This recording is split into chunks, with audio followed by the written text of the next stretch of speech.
Your name, date, and the time you approximately got arrested. So, yeah, I mean, let's go ahead and start a little bit earlier. Um, the lead up to the march and everything. What was your perception of the event when you arrived and when you were approaching the crowd? How did you think in terms of the way at it was set up? first, me and my girlfriend thought, it was gonna be like, a show, like. So that's when we let you guys know what was going on, and you guys said it was already on, so we're late, so we're like trying to hurry up to go over there. We we're like a block away each time, and each time you guys got further and further away, so we're running. And we were towards the end, and we heard Eddie in the front, so like, okay, it's on. Then we saw a car on the left, heading towards you guys, also saying, "Oh, go on the sidewalk or you'll be arrested," and he said it like, multiple times, and nobody listened, so they even knew they So weren't gonna do you were anything where were you in the march? towards the end, in the end, At the but back. heading towards. At the back, trying to catch up. Yes, yes. Okay. So you were able to see the police vehicle. Was it in Yes, front of you I or behind recorded you? also him saying those commands to the group. Okay. And what did it seem like the people in the march heard the officers? Yes. Oh, so people did notice Yeah, it and they heard it. but the police knew they couldn't arrest that many people. It's it would look bad for them I to see. arrest that many people, especially if their news reporters were right there. Right. Okay. So anyway, from that point up Court Street, it wasn't very eventful until you approached the intersection where the arrest took place. So tell us about that, how that played out. We saw that they were blocking off the road, and Eddie was in the front trying to get direct traffic, and I also try to help direct traffic, and my girlfriend also, but she was more farther away.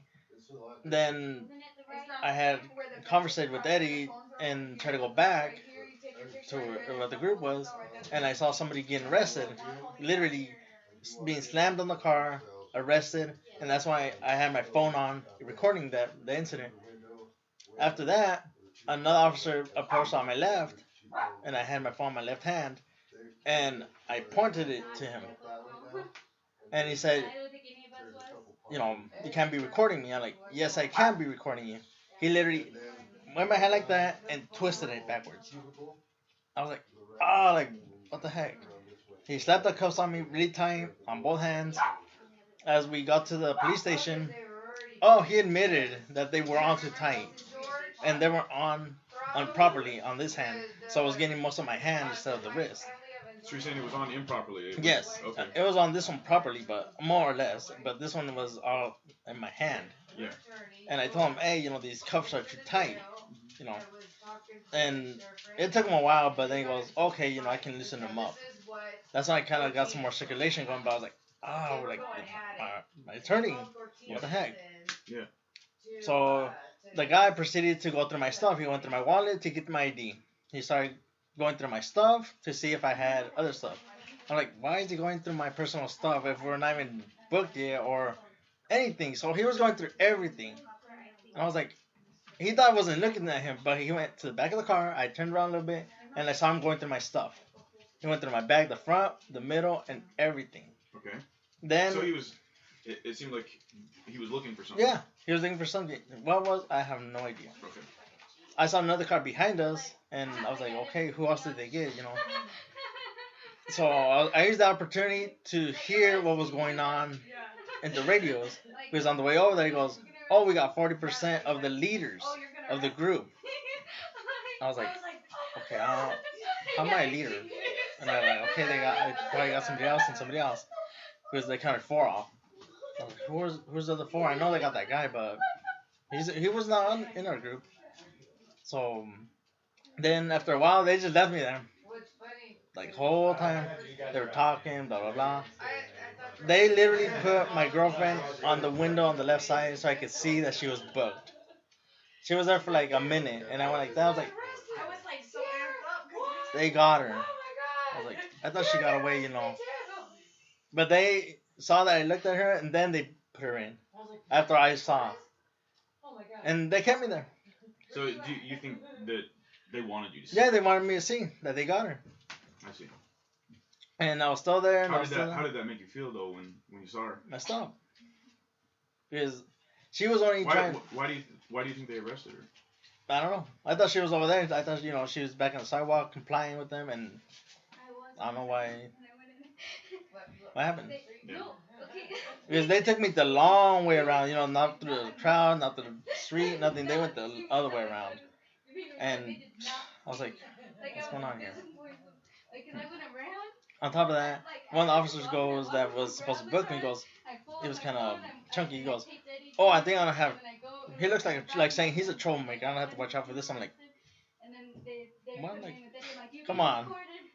I'm complaining here. Why you saying I'm a troublemaker? So yeah, I complied with everything they said. But one thing they messed up. When they went through my wallet, I had $292. They put on there on their paper 192 as the total amount of money. Mm-hmm. And I was like, wait a minute. I went through the list of all things I paid. I was like, wait a minute. I had over $200 right here, not 100. And they made me sign a paper stating I had 192. I was like, okay, but I'm gonna still complain about where's my $100. Who took those $100? But when they gave me everything, the full amount and everything, the $290 were there on that check. So I was like, oh, so I was right. So why are they stating something else? So they were trying to say, oh, okay, we're gonna try to scam him after $100. Interesting. Oh, also when they booked me, I went in there in the holding area. I told one of the officers, hey, my arm hurts. Can I get an ice pack? Or something, He goes, yeah, I'm gonna bring you some ice. The whole time I was there, when he came back, he did not have ice with him to put on my arm. Plus, there was a blanket with a hole in the middle. He goes, oh, that's like a gaban. Like, dude, it's a hole in a blanket. The size of my leg almost. Mm-hmm. And he goes, so another guy traded with me that one for another one, and so it was all good. But they didn't. Oh, and the lady that when I was talking to her, she did not care about my marks on my hand from the cuffs. I told her, she goes, do you have any marks or anything? Like, yeah, from the cuffs right there in my hand. She goes, and like those are bruises. Like, no, those will go away in a few days. So she didn't really care, and saw that they were put on properly. She didn't take no documents. She didn't write it down. Nothing. And it would seem like that would be standard. Yeah, at least say, hey, Koi, come over here and let's take a look at it, or at least put some ice, make the swelling go down. But it's not. They didn't really care. Okay, so I'll ask you the same question I asked her. Is there anything that stuck out in your mind that seemed odd or disrespectful? Yeah, it kind of looked like they were targeting us, specifically us only, because on the radio they said they were looking for somebody and they got a picture, but it wasn't clear, so they were going to retake. The officer goes, retake the picture and try to get a clear picture of that person that we want also from their group. So they were targeting everybody from our group. And I see. Okay. That's what we were talking about earlier. And he didn't even chase me. So you stayed in there, and we noticed that you have a sling. Yeah. What exactly happened? What did you have to do after you got out of jail? I proceeded to go to the hospital and have it looked at, and they said it was a sprain. They got sprained by the officer that arrested me by going like this to my arm and then flipping my arm backwards and putting the handcuffs on appropriately. They were doing my prints twice. They all look at me like, do you not have a and you went straight to the hospital from the jail, correct? Yes. Their number, they're like, you do not, because they didn't have it. And you actually have that documented when we were walking. When we were walking to the hospital, yes. So, okay. If there's nothing else you want to add? No, that's pretty much it. Okay. Thank you, Juan.